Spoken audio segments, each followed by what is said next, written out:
Same thing I was doing in New Delhi.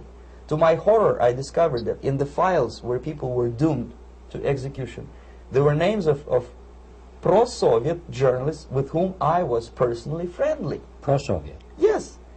They were idealistically minded leftists who made several visits to USSR, and yet the KGB decided that come revolution or drastic changes in political structure of India, they will have to go. Why is that? Because they know too much. Simply because, you see, the useful idiots, the leftists who are idealistically believing in the beauty of Soviet socialist or communist or whatever system, when they get disillusioned, they become the worst enemies. That's why my KGB instructors specifically made a point, never bother with leftists. Forget about these political prostitutes. Aim higher. This was my instruction. Try to get into large circulation, established conservative media. Rich, filthy rich movie makers, intellectuals, so-called academic circles. Cynical, egocentric people who can look into your eyes with angelic expression and tell you a lie. These are the most recruitable people, people who lack moral principles, who are either too greedy or too suffer from self-importance. They feel that they matter a lot. These are the people who KGB wanted very much to recruit. But to eliminate the others, to execute the others, don't they serve some purpose? Wouldn't they be the ones they rely on? They serve purpose only at the stage of destabilization of a nation. For example, your leftists in United States, all these professors and all these beautiful civil rights defenders, they are instrumental in the process of the subversion only to destabilize the nation. When their job is completed, they are not needed anymore. They know too much. Some of them, when they get disillusioned, when they see that Marxist-Leninists come to power, obviously they get offended. They think that they will come to power. That will never happen, of course. They will be lined up against the wall and shot. But they may turn into the most bitter enemies of Marxist-Leninists when they come to power. And that's what happened in Nicaragua. You remember most of these former Marxist-Leninists were either put to prison or one of them split and now he's working against Sandinistas. It happened in Grenada when Maurice Bishop was already a Marxist. He was executed by a new Marxist who was more Marxist than this Marxist. Same happened in Afghanistan when first there was Taraki, he was killed by Amin, then Amin was killed by Babrak Karmal with the help of KGB. Same happened in Bangladesh when Mujibur Rahman, very pro-Soviet leftist, was assassinated by his own Marxist-Leninist military comrades. It's the same pattern everywhere. The moment they serve their purpose, all the useful idiots are either be executed entirely, all the idealistically minded Marxists, or exiled or put in prisons, like in Cuba. Many former Marxists are in Cuba, in prison. So most of the Indians who were cooperating with the Soviets, especially with our Department of Information of the USSR Embassy, were listed for execution. And when I discovered that fact, of course I was sick. I was mentally and physically sick. Well, you spoke several times before about ideological subversion. That is a phrase that I'm afraid some Americans don't fully understand. When the Soviets use the phrase ideological subversion, what do they mean by it? Ideological subversion is the process which is legitimate, overt, and open. You can see it with your own eyes. All you have to do, all American mass media has to do, is to unplug their bananas from their ears, open up their eyes, and they can see it. There is no mystery. There is nothing to do with espionage. I know that espionage intelligence gathering looks more romantic. It sells more deodorants through the advertising, probably. That's why your Hollywood producers are so crazy about James Bond type of thrillers. But in reality, the main emphasis of the KGB is not in the area of intelligence at all. According to my opinion and opinion of many defectors of my caliber, only about 15% of time, money, and manpower is spent on espionage as such. The other 85% is a slow process which we call either ideological subversion or active measures, активные мероприятия in the language of the KGB, or psychological warfare.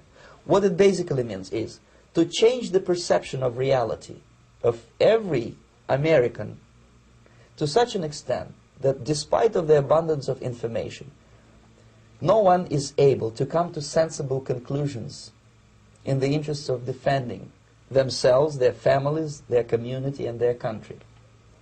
It's a great brainwashing process which goes very slow, and it's divided in 4 basic stages. The first one being demoralization. It takes from 15 to 20 years to demoralize a nation. Why that many years? Because this is the minimum number of years which requires to educate one generation of students in the country of your enemy, exposed to the ideology of the enemy. In other words, Marxism-Leninism ideology is being pumped into the soft heads of at least 3 generations of American students without being challenged or counterbalanced by the basic values of Americanism, American patriotism. The result you can see. Most of the people who graduated in the 60s, dropouts or half-baked intellectuals, are now occupying the positions of power in the government, civil service, business, mass media, educational system. You are stuck with them. You cannot get rid of them. They are contaminated. They are programmed to think and react to certain stimuli in a certain pattern. You cannot change their mind, even if you expose them to authentic information, even if you prove that white is white and black is black. You still cannot change the basic perception and the logic of behavior.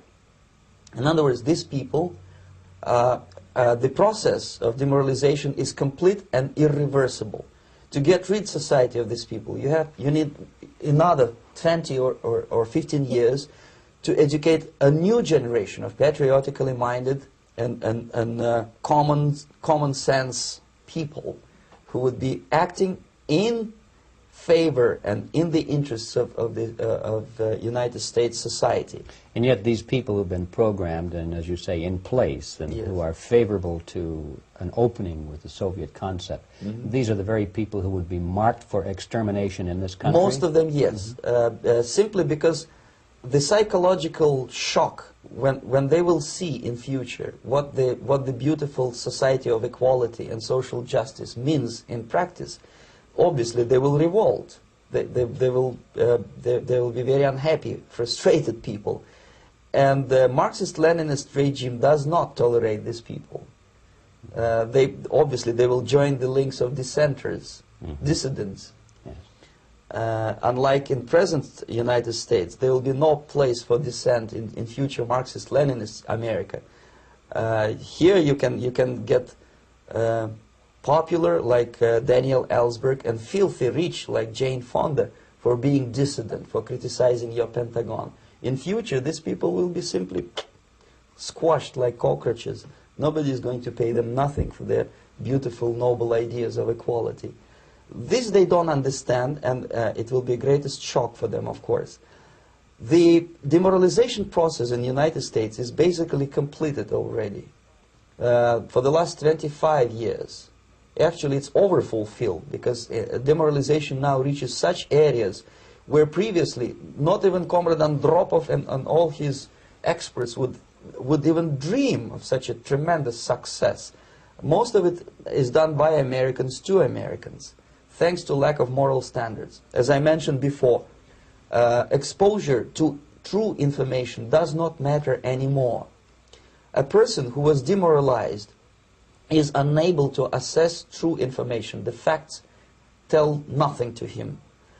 Even if I shower him with information, with authentic proof, with documents, with pictures, even if I take him by force to the Soviet Union and show him concentration camp, he will refuse to believe it until he is going to receive a kick in his fat bottom. When a military boot crashes his balls, then he will understand, but not before that. That's the tragic of the situation of demoralization. So basically America is stuck with demoralization, and unless, even if you start right now, here, this minute, you start educating new generation of Americans, it will still take you 15 to 20 years to turn the tide of ideological perception of reality back to normalcy and patriotism. The next stage is destabilization. This time, subverter does not care about your ideas and the patterns of your consumption. Whether you eat junk food and get fat and flabby, doesn't matter anymore. This time, and it takes only from 2 to 5 years to destabilize a nation, what matters is essentials: economy, foreign relations, defense systems.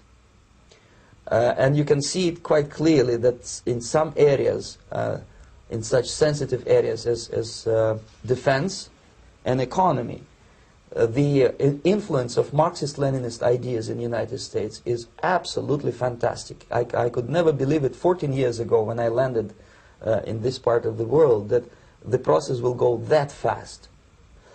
The next stage, of course, is crisis. It may take only up to 6 weeks to bring a country to the verge of crisis. You can see it in Central America now. And after crisis, with a violent change of power, structure, and economy, you have so-called the period of normalization. It may last indefinitely. Normalization is a cynical expression borrowed from Soviet propaganda. When the Soviet tanks moved into Czechoslovakia in '68, Comrade Brezhnev said, "Now the situation in brotherly Czechoslovakia is normalized."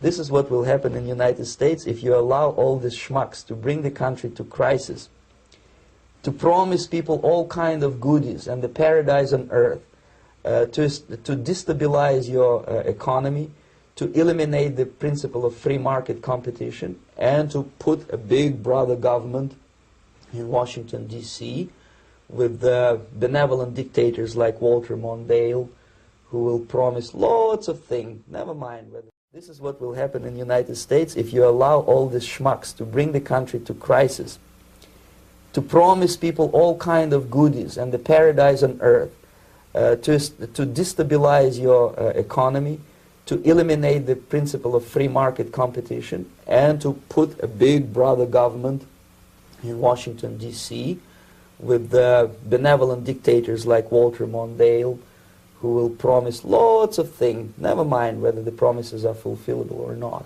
He will go to Moscow to kiss the bottoms of new generation of Soviet assassins, never mind. He will create false illusions that the situation is under control. Situation is not under control. Situation is disgustingly out of control. Most of the American politicians, media, and educational system trains another generation of people who think they are living at a peacetime. False. The United States is in the state of war, undeclared total war against the basic principles and the foundations of this system. And the initiator of this war is not Comrade Andropov, of course. It's the system. However ridiculous it may sound, the world communist system or the world communist conspiracy, whether I scare some people or not, I don't give a hoot. If you are not scared by now, nothing can scare you. But you don't have to be paranoid about it. What actually happens now, that unlike myself, you have literally several years to live on unless the United States wake up.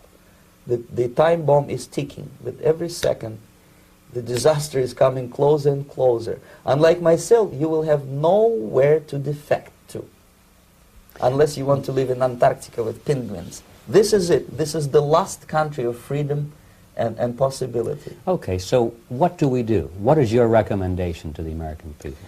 Well, the immediate thing that comes to my mind is, of course, there must be a very strong national effort to educate people in the spirit of real patriotism, number one. Number two, to explain them the real danger of socialist, communist, whatever, welfare state, big brother government.